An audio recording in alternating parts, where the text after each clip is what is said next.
George has always considered himself lucky. His life was a storybook scenario: a beautiful wife, 2 children, and a stable job in a successful company.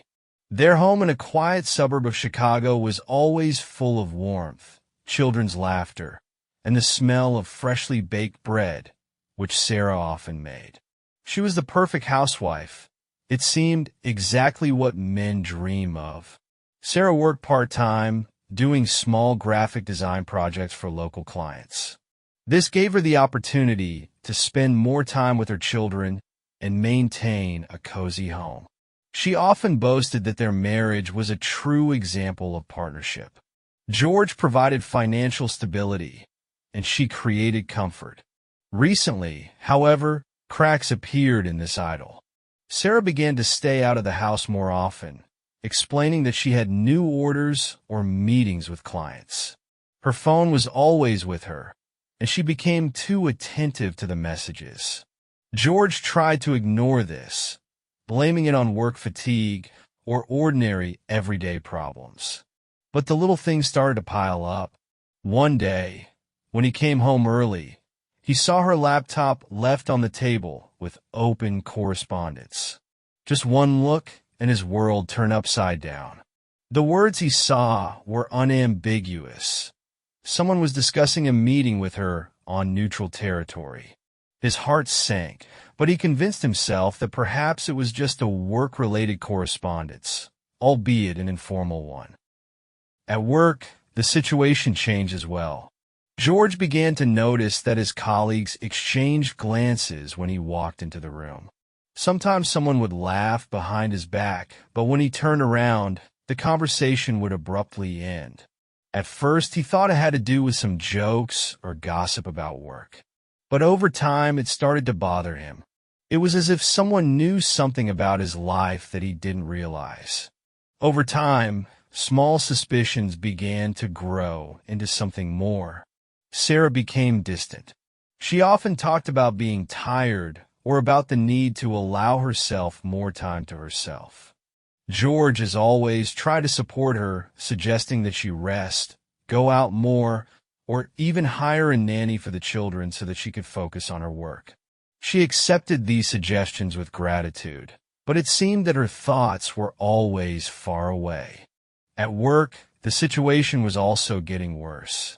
George began to notice that his co-workers were not only laughing behind his back, but sometimes dropping strange hints in their conversations. One of them once jokingly asked, "Hey, George, do you know what your wife does in the evenings?" He smiled back, trying to take it as a bad joke.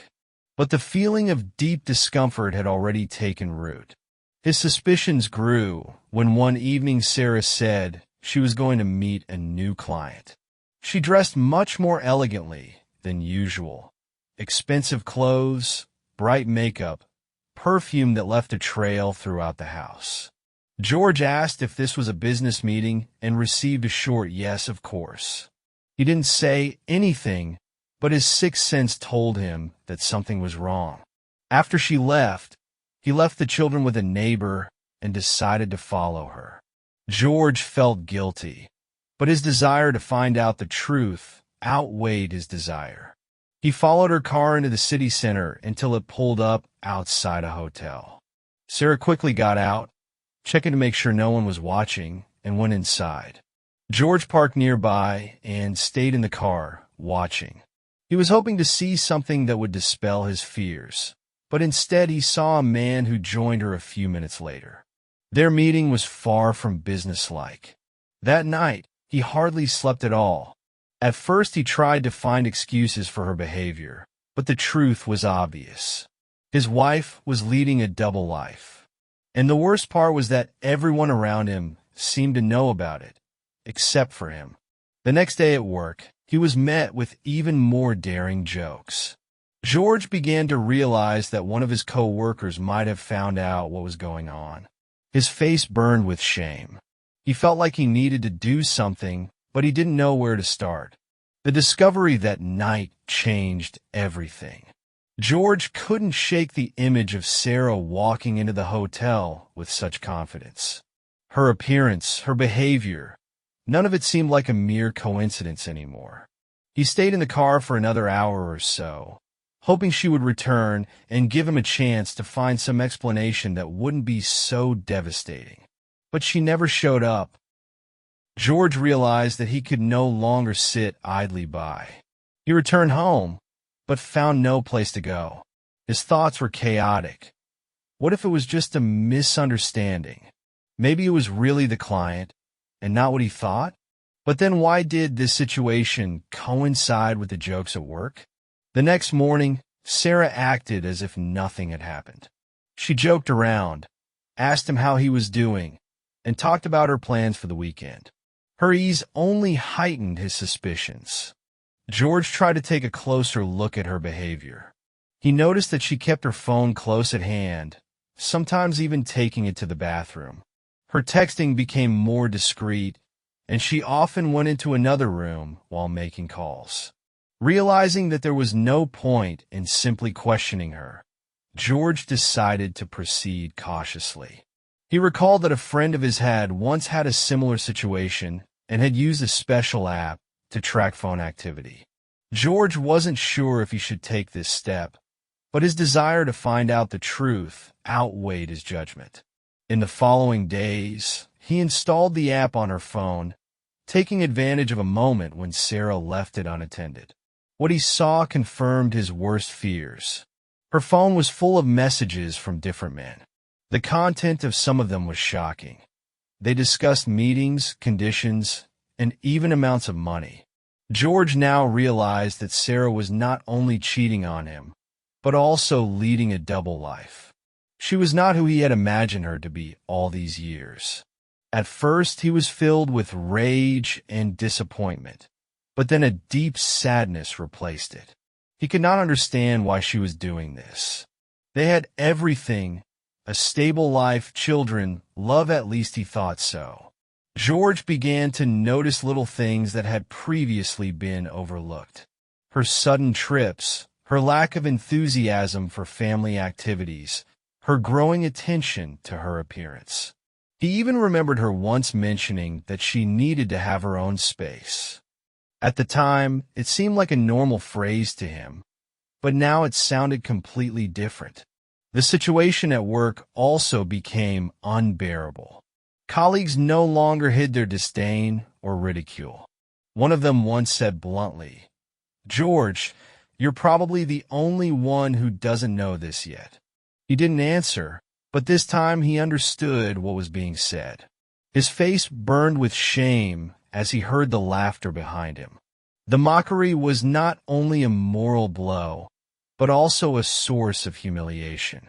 He, a successful employee with an excellent reputation, was now the subject of gossip because of his wife. George felt that this was destroying him not only as a husband but also as a person. One evening, when he was alone, George realized he couldn't take it anymore.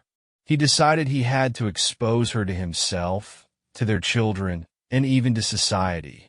He needed a clear plan to put an end to this humiliating situation. He began to gather evidence. In addition to the phone correspondence, he installed a hidden camera in the house to confirm his suspicions. He was disgusted to do this, but he realized that this was the only way to be sure. Over the next few weeks, he observed her behavior, recording her every move. One day, the camera caught her calling someone from the kitchen, talking about meeting at the usual place. That was enough for George to have no more doubts. George decided that he could no longer remain silent. The shame and ridicule that haunted him at work, as well as the realization that Sarah had long since crossed the line, forced him to act. But it wasn't going to be a simple confrontation. George wanted to expose her in a way that would make it impossible for her to turn away from the truth. He started with careful planning. George chose a weekend when Sarah usually said she had a client meeting to attend. He asked the kids to go to their grandmother's house for the weekend, convincing Sarah that it was a good idea for a vacation.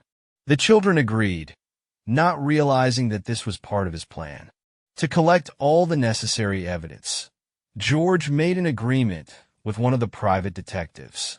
He promised to help him follow Sarah and collect evidence of her double life. At the same time, George decided to use his colleagues' ridicule to his advantage. He invited several of them to his house under the pretext of explaining the situation. The colleagues, who already knew the rumors, curiously agreed.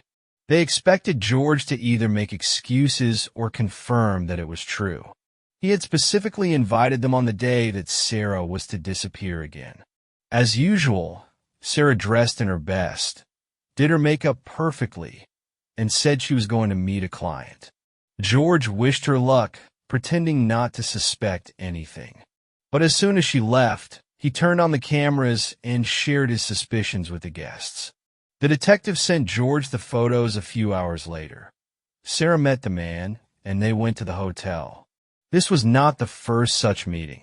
George showed these photos to the guests, and their reactions were mixed. Some sympathized with him, but most were clearly expecting drama. When Sarah returned home, she was greeted by a house full of people. She looked embarrassed, but tried to be confident.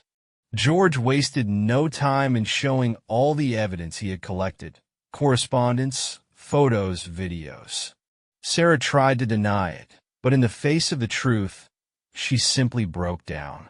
She began to make excuses, saying that it was just a way to make money, that she wanted more freedom, and that it's not what he thinks. But George wasn't listening anymore.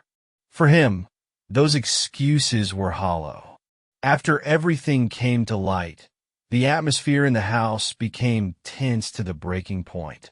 Sarah, embarrassed and humiliated, tried to explain her actions.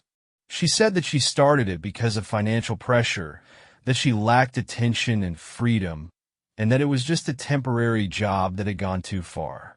But her words were no longer valid. George stood there in silence, feeling everything boiling inside him, but he remained calm on the outside. The gathered guests watched this scene with varying emotions.